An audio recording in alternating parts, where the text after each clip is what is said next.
Hello, this is Dr. Grande. Today's question is, can I analyze the case of Christopher Allen Whiteley? Just a reminder, I'm not diagnosing anybody in this video, only speculating about what could be happening in a situation like this.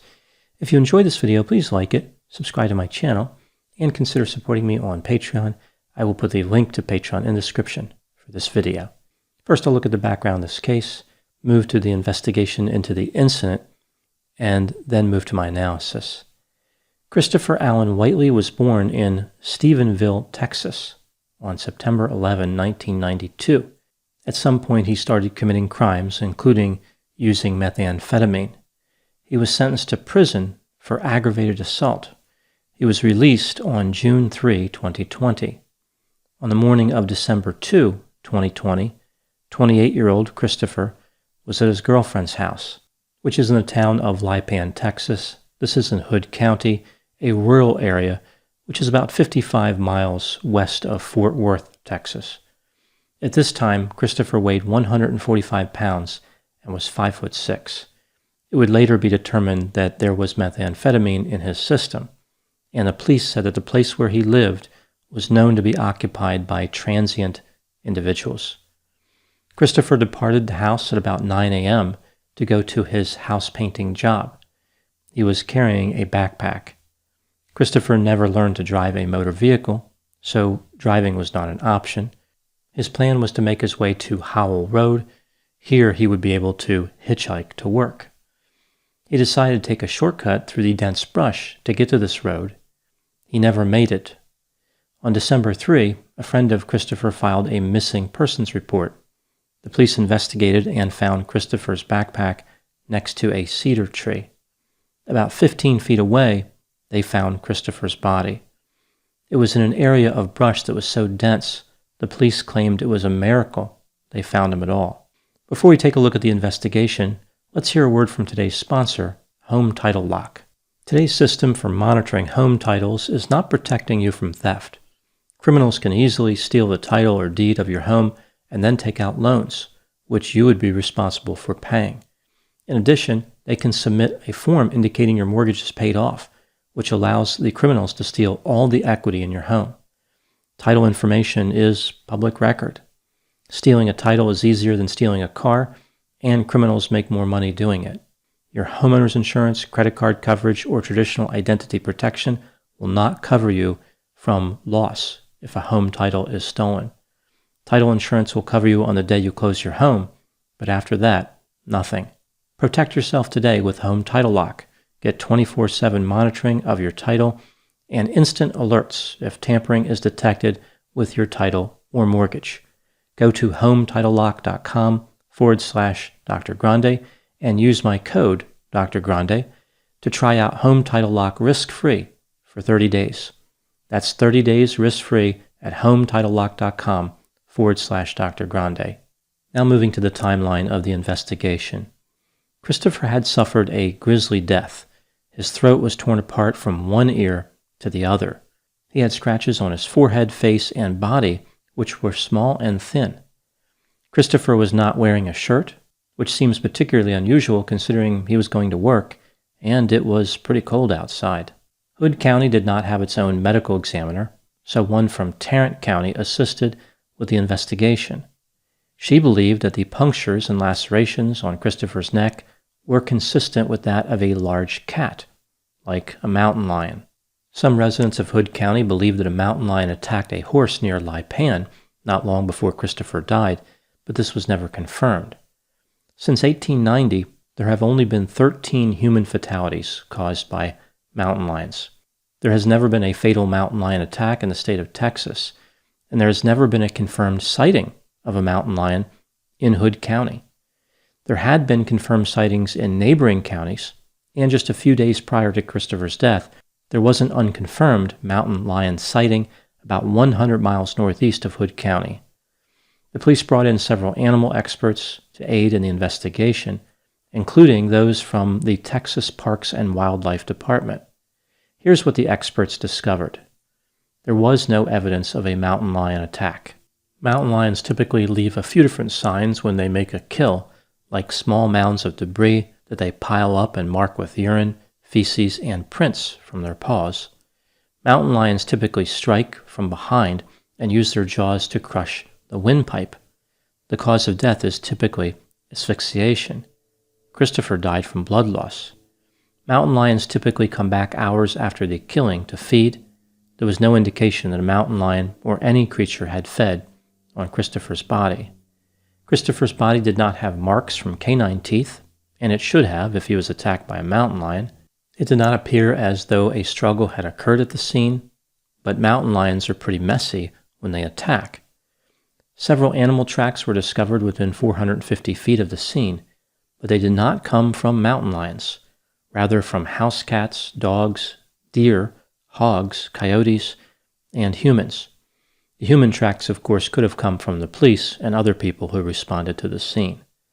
The soil around the scene was sandy, which means that if a mountain lion was there, it should have left tracks. Of particular interest among the tracks that were found were those left by a medium-sized dog. The experts believe that the tracks were made 2 to 3 days apart, meaning they might have been left by a free-roaming dog that lived nearby. An examination of the crime scene concluded that Christopher was attacked when he was standing up. It appears as though he may have crawled into the dense brush, rather than having been dragged there.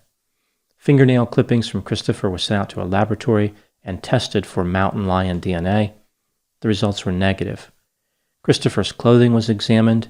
2 dog hairs were found on it. Christopher sometimes stayed at a mobile home where 2 dogs lived. Despite the lack of evidence pointing to a mountain lion, the police initially determined that a mountain lion was to blame for Christopher's death. Foul play was not involved. The medical examiners washed Christopher's body shortly after the autopsy, according to procedure, because there was no request to collect DNA. The police missed their chance to find DNA on his body. The medical examiner ruled that Christopher's death was caused by neck injuries due to animal attack. There was no mention of a mountain lion specifically in the final autopsy report. Now moving to my analysis. What happened to Christopher Whiteley? Let's take a look at the theories in this case. Theory number 1 is that Christopher was killed by a mountain lion. This is certainly an interesting and novel theory, but this is a very low probability event.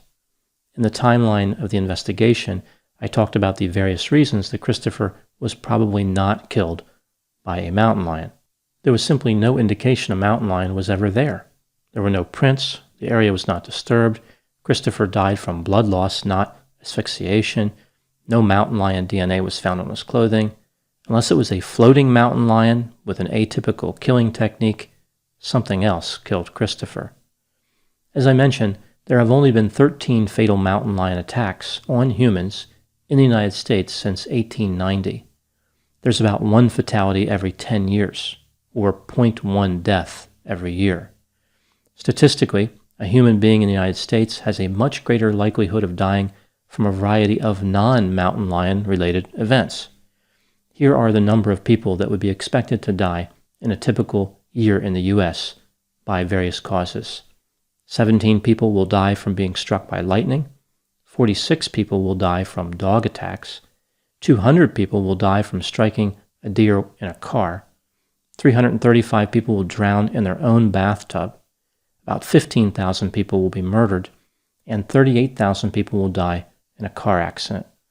One could argue that the risk of being killed by a mountain lion is lower than the risk of a person being drowned by their dog in their own bathtub as a deer watches through the window. Why would this happen? Maybe the dog was in a conspiracy with some type of stalker deer that likes watching people get murdered. Speaking of dogs committing homicide, this takes me to theory number 2. Christopher was killed by a medium-sized dog. Some experts have suggested it may have been a pit bull. Pit bulls have kind of a bad reputation due to the statistics around their attack behavior. There were no bite marks on Christopher's arms or legs. It's unlikely that a pit bull could have reached Christopher's throat without first dragging him to the ground, which would of course have left marks on his arms and legs. The police were not confident that a pit bull could jump high enough to reach Christopher's throat. Pit bulls can definitely jump pretty high, but I see what they're saying. It's unlikely that one would. It's just not their style. Now, it's possible that Christopher was squatting down or bending over to greet the dog, like he didn't know the dog was going to kill him, but again, this is not likely. Also working against this theory would be the fact that fatal dog attacks are pretty rare.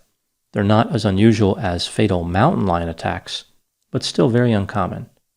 This brings me to theory number 3. A human being murdered Christopher. One version of this theory is that a human murdered Christopher with a dog, like they ordered the dog to attack him. Another version would be that they used some type of edged weapon or some other weapon consistent with the damage to his throat. Perhaps this damage would mimic that caused by an animal. Statistically, murder is much more likely than dog or mountain lion attacks. Homicide is 326 times more likely than a fatal dog attack and 150,000 times more likely than a fatal mountain lion attack. Now, of course, these statistics don't take into account the specific information at the scene where Christopher's body was found, but even still, it's hard to believe that homicide was less likely than the other possible causes of death. There are a few risk factors evident in this case that support the theory of homicide. For example, Christopher had a history of impulsive violence. On at least one occasion, he committed an aggravated assault. He had a history of using methamphetamine and had the drug in his system when he died. Christopher had spent time in prison. He was probably on probation, which meant he was technically committing 2 crimes when he died, using illegal drugs and violating probation. He took a shortcut through an area with poor visibility on a cold morning and was found not wearing a shirt. When considering all the theories, what do I think happened? I think Christopher was involved in criminal activity and was probably murdered for some reason related to that activity, like perhaps he was involved in drug activity. The theories about mountain lions and dogs probably gained traction because the police weren't particularly interested in investigating a convicted felon who ends up dead with no obvious evidence of a human perpetrator. It's just easier to declare this case closed, another senseless mountain lion-related death. Moving to my final thoughts, public pressure contributes to unexplained deaths being thoroughly investigated. When somebody like Christopher dies, not many people care. There is no outrage. He victimized at least one person in his life during the commission of a serious crime and was violating probation. I think it says a lot about the attitude of the police that they didn't even bother to have DNA collected from his body. This mysterious and fantastical mountain lion appears to be a fabrication created by the police to escape conducting a real investigation and catching a human perpetrator. Or maybe there's a homicidal mountain lion on the loose, but the animal does not have to worry. The police won't catch him either. Those are my thoughts on the case of Christopher Whiteley. Please put any opinions and thoughts in the comments section. They always generate an interesting dialogue. As always, I hope you found my analysis to be as intriguing as a floating mountain lion. Thanks for watching. Just a reminder, although my book doesn't have any floating mountain lions or non-floating mountain lions, it's still pretty good. It's a fiction novel about a serial killer, a counselor, and a detective. I, of course, highly recommend it. It can be purchased anywhere books are sold. Thank you so much.